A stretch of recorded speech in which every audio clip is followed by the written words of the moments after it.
महाराज जी थोड़ी देर टीवी देख ली तो मन विचलित हो जाता है। क्यों देख ली? आप सत्संग में सुना होगा, हमने मना किया है समाचार टेलीविजन पे हमारी होती नहीं है, पर घर वाले अगर एक ही टीवी है घर में तो घर वालों की अगर हम नहीं देखना आपकी बात नहीं सुनना चाहे तो हम अभी अंदर हो जाएंगे। समाज में बैठे हुए आप हमें कुछ नहीं सुना सकते, हम मंत्र में तन्मय हो जाते, खत्म के। आप घंटों बोलते रहो, भाई समझ में नहीं आओगे क्या बोला, क्योंकि हमें जो समझने वाला हम जहां समझना वही लगा दिया। अगर आपको इतनी कला प्राप्त नहीं तो जरूरी उस कमरे में बैठो। क्या इतना ही बड़ा घर है कि केवल एक ही कमरा है, उसमें टीवी लगी तो देखना ही है? दरवाजे के बाहर निकल करके पीठ करके बैठ जाओ दरवाजे की तरफ, उधर मुंह करके राधा राधा चिंतन। ये सब दलीलें हमारा मन हमको फंसाने के लिए पेश करता है। जो चीज हमारे परमार्थ की विरोधी हम क्यों देखें? या तो इतनी सामर्थ्य की टेलीविजन चल रही हो, हम भगवत चिंतन में मगन है, हमें पता ही नहीं चल रहा है सामने क्या दृश्य है, अपने दृश्य क्या फर्क पड़ता है। जिसकी दृष्टि बदल गई, कुछ भी सामने दृश्य है वो अपना प्रभाव नहीं डालता, लेकिन हमारी अंतर ऐसी दृष्टि नहीं तो मुझे वो दृश्य नहीं देखना। आज आपने सत्संग सुना, सत्संग में थे आप? प्राय सत्संग में हम कहते रहते हैं कि पेपर नहीं पढ़ना, टेलीविजन नहीं देखना, समाचार नहीं सुनना, ऐसे लोगों के बीच में बैठ के हंसी मजाक संभाषण नहीं करना जो परमार्थ के विरुद्ध हो तो हमें मानना चाहिए। अगर नहीं मानेंगे तो आप 30 मिनट का समाचार, 30 मिनट का टेलीविजन न जाने कितने घंटों के चिंतन को बर्बाद कर देगा। आप देख लो, जब हम एकाग्र होते हैं और जो दृश्य देखते हैं तो उस समय वो कैमरा में आ जाता है, मानसिक कैमरा में, और जब हम भगवत भजन करेंगे तो रील आने लगेगी। अब विचलित समाज में कवर किया और एकांत में वो तुम्हारे नाश करेगा, तुम्हारी आनंद का। इसलिए साधक सावधान, ये कैमरे का ढक्कन बंद रखो, ये आंख जो है ना बंद रखो ऐसे। इसीलिए संतों ने कहा नासाग्र दृष्टि रखो, ऐसे शांत बैठे मंत्राकार वृत्ति। जहां में पहुंचना है, हमारा लक्ष्य बन गया प्रिया प्रीतम, तो हम प्रपंच क्यों देखें, क्यों सुने प्रपंच? मतलब टीवी में दुनिया में क्या हो रहा है, स्वप्न ही तो हो रहा है, कोई जागरण की बात हो रही क्या? ये जितना जगत है, भगवान शंकर परम वैष्णवाचार्य वो कह रहे, उमा कहूं मैं अनुभव अपना, सत हरि भजन जगत सब सपना। सपने में क्या सपने देख रहे हैं? सपने के मनोरथ है सब संसार, छोड़ो क्या देखना टेलीविजन। अरे हमारा जीवन ही मिथ्या है, ये शरीर ही मिथ्या है, क्या संसार देखे? यहाँ सब जितना विलास हो रहा है सब मिथ्या है। ब्रह्म सत्यम जगत मिथ्या। निरंतर भगवत चिंतन में लगे रहो। जब व्यर्थ की बातें देखोगे तो व्यर्थ का चिंतन होगा तो उसकी सत्यत्व महत्व बुद्धि बढ़ेगी संसार की। फिर क्या, जब तक हम सांसारिक कथाएं, सांसारिक वार्ताएं, सांसारिक दृश्य, सांसारिक सुख भोगते रहेंगे तो श्री कृष्ण अनुरागी नहीं बनेंगे। नारायण हरि भजन में पांचों न सुहात विषय भोग निद्रा आसी जगत प्रीति बहुबा। हम लोग वैष्णव अपराध अनजाने में जाने में करते ही रहते हैं। कहीं कुछ न्यूज पढ़ ली, कहीं कुछ आ गया तो मन में तो होता है, ऐसे कैसे बचे? है आपका प्रश्न गंभीर। तो अगर न्यूज ही पढ़ना बंद कर दे तो कैसा रहेगा? हम प्रयास सत्संग में कहते हैं कि समाचार पत्र ना पढ़े जाएं, समाचार ना देखा जाए, क्योंकि उपासना में हमें सबसे बड़ी सावधानी रखनी कि अपने आराध्य देव की वार्ता के सिवा हम कोई वार्ता ना सुने। हमारे यहाँ आचार्य चरण श्री हरिवंश चंद्र महाप्रभु कहते हैं, रसना कटो जो अनरटो, निरखी अन फुटो नैन, श्रवण फुटो जो अन सुनो, श्री राधा जस बैन। जबान कट जाए जो प्रिया प्रीतम के सिवा कुछ बोलूं, कान फूट जाए जो प्रिया लाल के सिवा कुछ सुनूं, मेरे नेत्र फूट जाए जो प्रिया लाल के सिवा कुछ देखूं। यह हमारी उपासना का रंग है। अब हमें इस रंग में रंगना है तो हमें इतनी अनन्यता तो था। अलम विषय वार्तया नरक कोटि बीभत्सया। ये विषय वार्ता बंद करो, करोड़ों नरकों से भी भयावनी भय देने वाली है। हमको उन दुराचरणों से बचना है, हमको सच्चे बनना है, तो वो वार्ता सुनना बंद कर दें, वो हम दृश्य न देखें, वो बात न सुने जिससे हमारा मन उधर जाए। हम श्री जी के चिंतन में लगे रहे तो कहे, जैसे हमने कभी बंबई नहीं देखा और हमारे कभी स्वप्न में भी बंबई नहीं आ सकती, क्योंकि हमने देखा ही नहीं। अगर हम बंबई की चर्चा सुनेंगे तो कल्पना कर सकते हैं, अगर हम दृश्य देखेंगे तो हमारे आ सकता है। ऐसे हम जिस विषय में नहीं गए, मान लो हमने कभी दुराचार नहीं किया तो वो दुराचार का प्रसंग हम सुने क्यों? हमारा मार्ग राधा वल्लभ जी जाना है, तो अब हम उसे ठीक कर नहीं सकते, तो हम क्या करें? हम अपने आप को सही कर लें, तो हमारे जो परमाणु हैं आसपास के वातावरण को ठीक कर देंगे।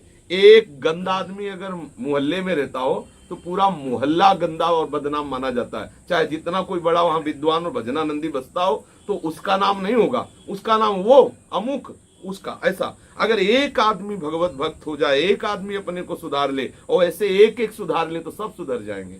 सच्ची पूछो तो हमारा मार्ग केवल केवल प्रियालाल की तरफ जाने वाला होना चाहिए। समाचार पत्र हमारे भजन में बहुत बाधक है, नहीं पढ़ना चाहिए। नहीं, अगर आप राष्ट्र नेता होते तो फिर हम आपको अनुमति देते और फिर उपाय बताते हैं, लेकिन आप कोई राष्ट्र नेता है नहीं, कोई अधिकार पद है नहीं, तो समय क्यों बर्बाद करते हो? मान लो अमुक जगह अमुक हुआ तो आप उसका क्या कर सकते हो? आप अपनी सद्भावना ही प्रकट कर सकते हो, तो बिना देखे भी कर सकते हो ना, बिना सुने भी कर सकते हो ना। सर्वे भवन्तु सुखिनः सर्वे सन्तु निरामया। हमारे अंदर की वासना नष्ट हो जाए तो दूसरा कोई है ही नहीं, एक भगवान है, ये दिखाई देने लगेगा। सच्ची बात, उपासना का रंग ये चढ़ेगा कि जब हमारी उपासना रंग लाएगी तो दिखाई देगा कोई है ही नहीं। ये जितना दृश्य दिखाई दे रहा सब स्वाप्निक है।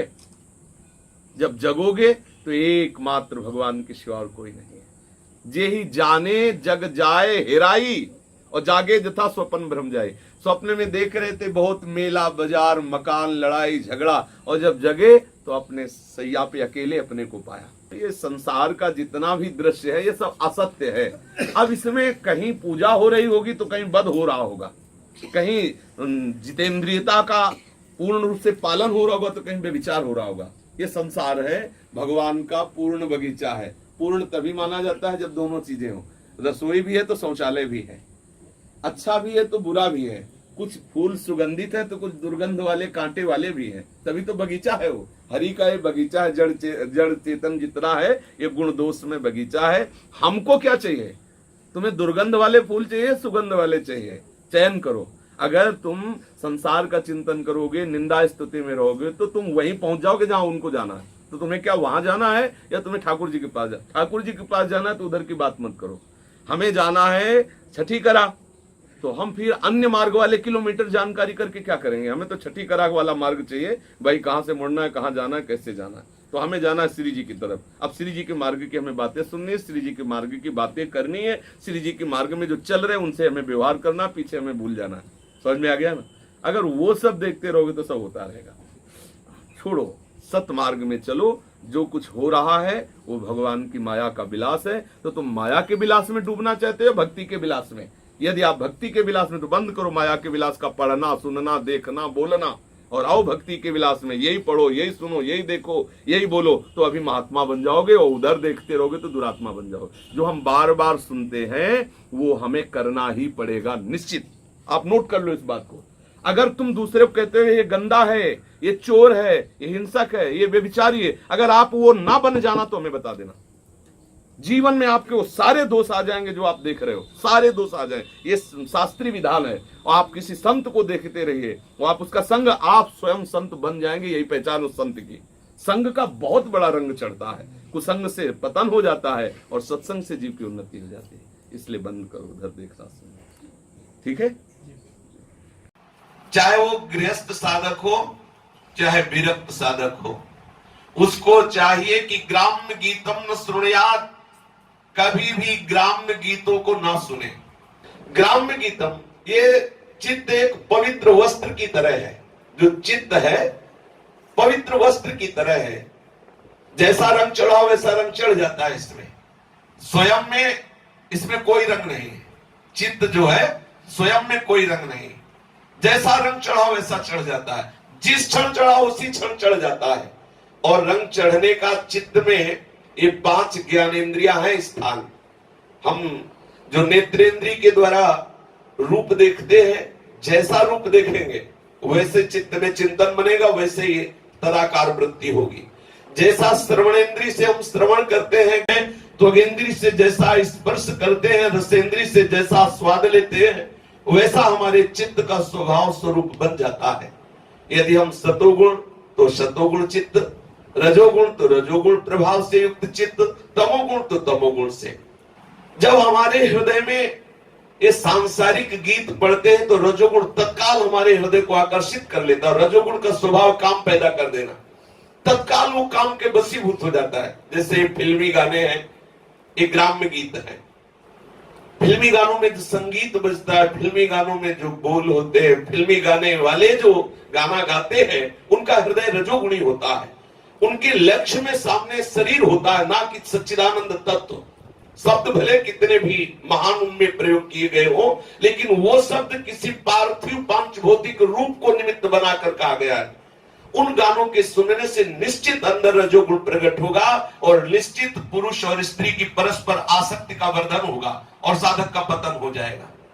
तो यदि कोई साधक फिल्मी गाना, ये बाहरी ग्राम्य गीत, सांसारिक नाटक, सिनेमा, ये सब संसार की बातें सुनेगा, निश्चित भ्रष्ट हो जाएगा। निश्चित वो बाहरी नाटक भले दिखावे कि हम साधु हम बैरागी हैं, अंदर से काम का ऐसा प्रादुर्भाव होगा कि केवल पाखंड रह जाएगा। विवेक का अंतर्ध्यान होना, वैराग्य का अंतर्ध्यान होना निश्चित है। जिसके हृदय में इनके प्रति आस्था है, फिल्मी गाना सुनना, फिल्मी ये सब नाना प्रकार की, कि अगर संगीत ही सुनना है तो समाज का श्रवण करे, जहां भगवती यश से भरे हुए पदों का गायन हो रहा है, जहां भगवान नाम कीर्तन हो रहा है, उसमें भी सावधानी है। एक साधक के मोबाइल में भगवान नाम कीर्तन का नृत्य हो रहा था, भगवान नाम कीर्तन करते हुए नृत्य हो रहा था और बहुत सी नवयुवतियां उसमें नृत्य कर रही थी। ऐसा भी दृश्य नहीं देखना चाहिए, क्योंकि नृत्य देखते हुए कीर्तन गौड़ हो जाएगा और उनके हाव भाव, उनके अंगों का दर्शन करके हमारे हृदय में कामना जागृत हो सकती है। क्योंकि हम अभी गिरे हुए साधक हैं, अभी हमारी वो ऊंची दशा नहीं कि हम ये देख पाए कि श्री जी की सहचरियां नृत्य कर रही। अभी हम देह भाव से युक्त है, बहुत सावधानी की आवश्यकता है। तो भगवान की ऐसी विचित्र माया है, इसीलिए कह रहे हैं ग्राम्य गीतम न श्रुणयाद यतिर्वन चरः क्वचित्। ग्राम्य गीत कभी भी नहीं सुनना चाहिए, कभी भी ऐसे दर्शन नहीं करना चाहिए जहां नौटंकी नाटक आदि हो रहा हो, क्योंकि चित्त में रजोगुण उत्पन्न होता है। रजोगुण से महापापी कभी ना घाने वाला काम प्रकट होता है और काम से विषयों का चिंतन होता है, विषयों के चिंतन से साधक का नाश हो जाता है। विषय चिंतन करने वाला मन बंधन से युक्त है, भगवत चिंतन करने वाला मन मोक्ष से युक्त है। इसलिए सदैव भगवत चिंतन करते हुए विषय चिंतन जैसे बढ़े वैसे सब कार्यों का त्याग कर देना चाहिए। जिसके संग से, जिसके संभाषण से, जिसके देखने सुनने से हमारा विषय चिंतन बढ़े, हमें तत्काल उसका संग त्याग देना चाहिए। अगर हमारा भजन बढ़ रहा है तो चाहे गृहस्थ हो चाहे विरक्त हो, हमें अवश्य संग करना चाहिए। अगर भजन छूट रहा है तो कोई भी उसका त्याग कर देना चाहिए। जाके संग कुमति मति उपजे, करत भजन में भंग, तजोरे हरि विमुखन को संग। आगे चर्चा शेष। श्री राधा वल्लभ लाल की जय।